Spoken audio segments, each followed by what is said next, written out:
All right, we left off last time talking about how the New Look foreign policy impacted Vietnam, Iran, and Cuba. Now we're going to turn our attention to the New Look foreign policy as it pertains to the other superpower here in the Cold War, the other big dog, the Soviet Union. So if you go to slide 2, you'll see U.S.-Soviet relations. Now, one of the primary shifts that occur here during the early stages of the Cold War is the death of Joseph Stalin and the rise of Nikita Khrushchev. And if you go to slide number 3, you'll see a black and white photo of Joseph Stalin, certainly somebody who I would place near the top of the list of worst villains of the 20th century. He is well known for the millions of people that he ended up killing within his own country, and the millions of people that he had placed in the Gulag, these political prisons. And he was certainly resolved, characterized as paranoid, and very much rose to political power within the Soviet Union through brutality. But he is going to end up passing on. Fortunately, he is mortal. And if you go to slide number 4, you'll see Nikita Khrushchev. Now, Nikita Khrushchev comes to power, and one of the first things that he does is actually try to distance himself from the brutal policies of Joseph Stalin. He rejects Joseph Stalin's killing of Soviet citizens. He rejects going over the top when it comes to suppressing political dissent.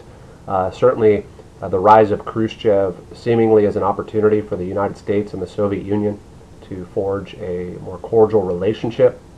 But make no mistake about it, Nikita Khrushchev is still going to make sure that the Soviet Union is totalitarian, is still a single-party state. Freedom of speech, right to assemble, freedom of the press, they will be non-existent under his rule. Things do soften in the Soviet Union in comparison to Joseph Stalin, but don't get too carried away here. Nikita Khrushchev is no pushover, and I would argue he has no love of liberty. But certainly this is deemed to be a real opportunity for not just the United States, but for the entire world. Because if you have a more reasonable, less paranoid man at the helm in the Soviet Union, at the very least, you have a better chance of staving off World War III with the use of nuclear weapons and the potential for the destruction of the planet and the human race.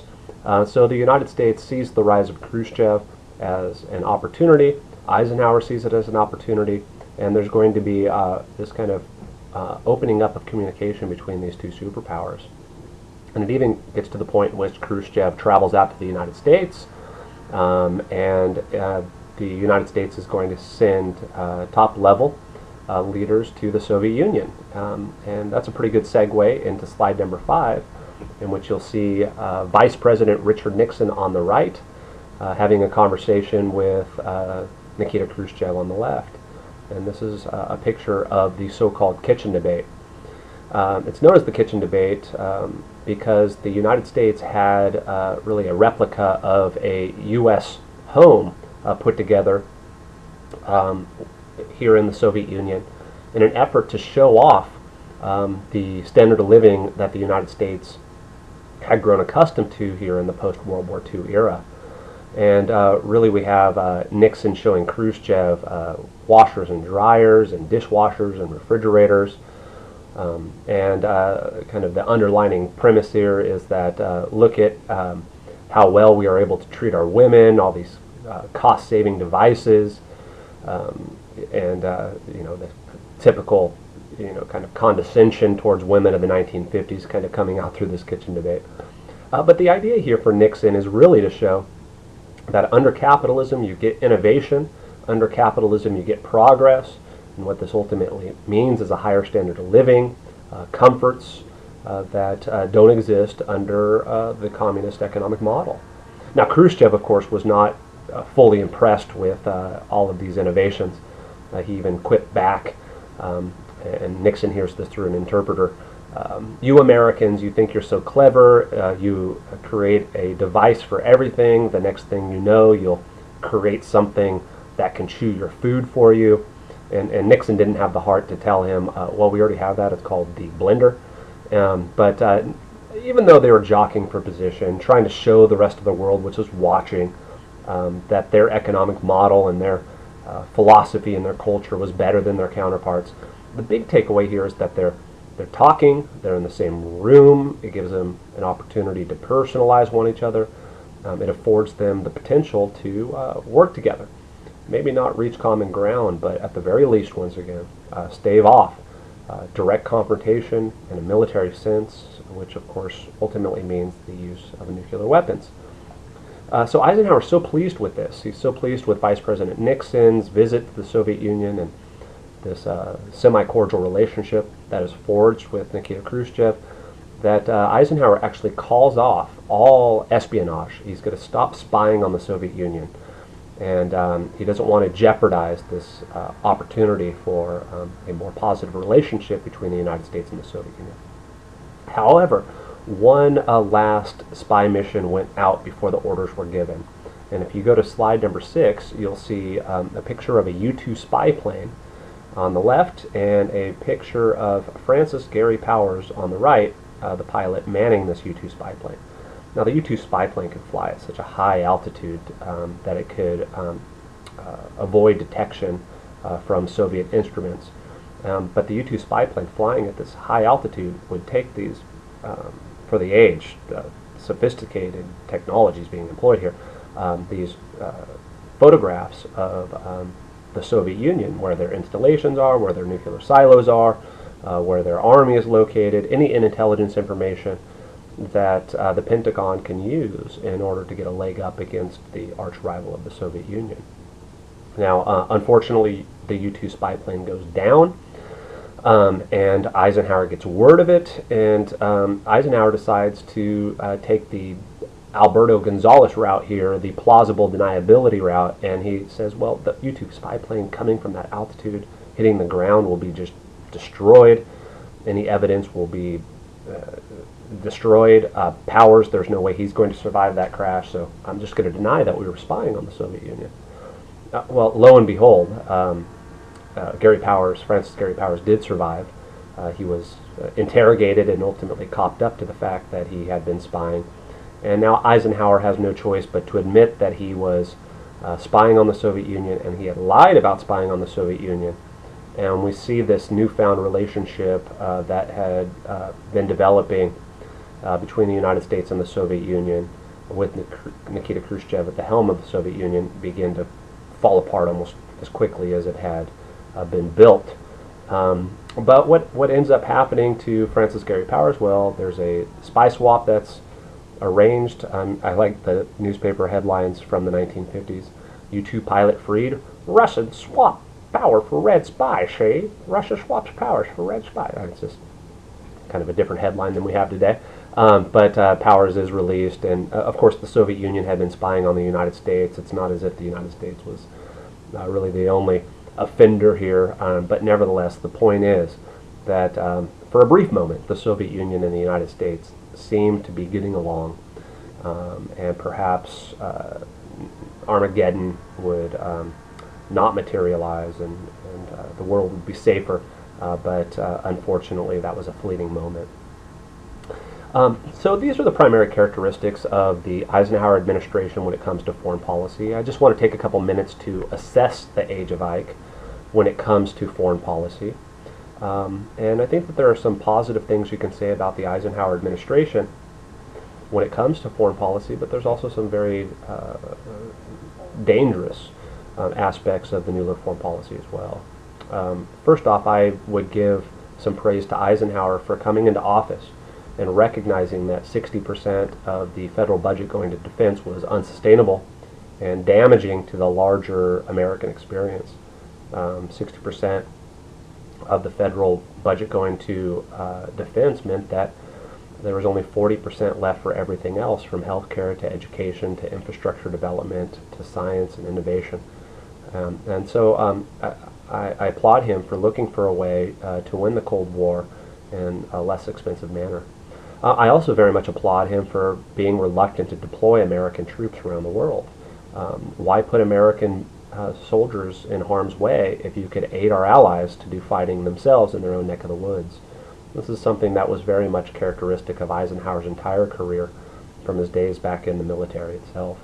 And he understood firsthand the costs of war, the risks of war, the sacrifices of a war, and he recognized that the ultimate sacrifice was death, and one shouldn't be put in that position unless all other options were explored. So those two things I certainly believe warrant some praise. Now, with that said, I think that Eisenhower's reliance on building up the United States nuclear arsenal was somewhat ridiculous in terms of the level that the United States experienced during the 1950s. There was more than a tripling of the number of nuclear missiles that the United States had. I believe by the time Eisenhower left office, the United States had something like 18,000 nuclear missiles at its disposal. I think at some point you have a saturation of impact there. How many times do you need to blow the world up over before you have enough nuclear weapons? Of course, they all cost a fair amount of money to put together and cut against Eisenhower's attempt to save money so that domestic programs could be more well-funded. And furthermore, brinksmanship and mutually assured destruction, I think, in many ways create an unstable environment in which there's an increased likelihood that nuclear weapons will be deployed, and this could ultimately trigger direct confrontation with the Soviet Union and massive retaliation on a scale that could never be repaired from. So it's really kind of, in many ways, a mixed bag, I think. I would certainly give Eisenhower credit for never using a nuclear weapon. He is going to go against what one might dub the Truman precedent. Harry S. Truman was the only president of the United States to have access to an atomic weapon there in the 1940s, and he used it not once but twice. And you could say that that is a precedent that, well, the United States uses its super weapon whenever it deems that it can get an upper hand by doing so. But Eisenhower is going to be pressured by advisors, by politicians, by many people to use nuclear weapons in particular areas, and he rejects the idea. Particularly, he rejects the idea in Vietnam. He rejected the idea when it came to Korea, and there's something to be said for that, because every president after Eisenhower has followed his precedent rather than Truman's precedent. And I think sometimes presidents should be given credit for what they don't do, rather than just for what they do end up instigating. So that would be another component of the Eisenhower presidency that I think warrants a little bit of flattery. Now, I saved the worst for last. As you could pick up in the Eisenhower New Look Foreign Policy Part 2 lecture, I am appalled at Eisenhower's willingness to use the CIA to destroy democracy so that favorable business environments are created for Western corporations like the British Petroleum or United Fruit Company. I believe that Eisenhower ended up destroying democracy and allowing totalitarian regimes to gain complete control over the people they presided over. This, to me, cuts against the grain of what this country, the United States of America, was founded upon. We are a nation that should believe that democracy is our best and most valuable export, but this was somehow lost in the 1950s. If democracy did not ultimately lead to governments that supported the United States and U.S. business interests and the business interests of our allies, then those governments should be replaced by governments that had enough power and substance to make sure that American and business interests and American allies' business interests were going to be recognized and allowed for. So certainly, as you read the textbook, you can take a look at Eisenhower's New Look Foreign Policy.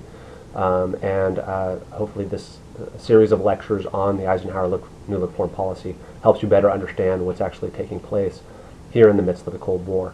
A lot of these specific events and topics that we covered over these last 3 lectures were scant, brief, probably lacked a little bit more depth than I would typically like, but hopefully it's enough for you to put together a pretty darn good essay for that potential essay question.